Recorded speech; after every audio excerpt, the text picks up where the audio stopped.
అందరికి నమస్తే. సంక్రాంతి సీజన్ మొదలైంది కదా, కైట్స్ ఫ్లై చేయడం స్టార్ట్ చేశారా?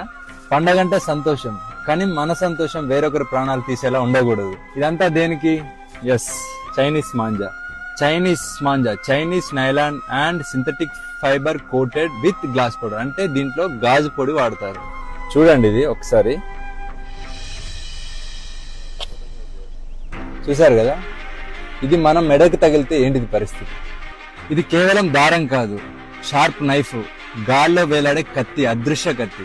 2-వీలర్ రైడర్స్ కి, యానిమల్స్ కి, బర్డ్స్ కి ఈ చైనా మాంజా తగిలి డీప్ కట్స్ జరిగి, హెవీ బ్లీడింగ్ జరిగి ప్రాణాలు పోతున్నాయి. వీటి వల్ల చాలా మంది జీవితాలు నాశనం అవుతున్నాయి. ఒక్క చిన్న సరదా ఎన్నో కుటుంబాల్లో తీరని శోకాన్ని మిగులుస్తుంది.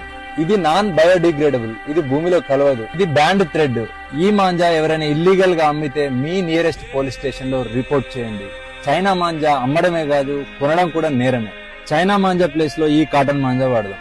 మరీ ముఖ్యంగా ట్రాఫిక్ అండ్ పవర్ లైన్స్ లేని దగ్గర, ఓపెన్ గ్రౌండ్స్ లో మాత్రమే ఫ్లై చేద్దాం. పిల్లల్ని మాత్రం మీ ప్రెజెన్స్ లోనే కైట్స్ ఫ్లై చేయనివ్వండి. మీ సరదా ఎవ్వరికి శాపం కాకూడదు.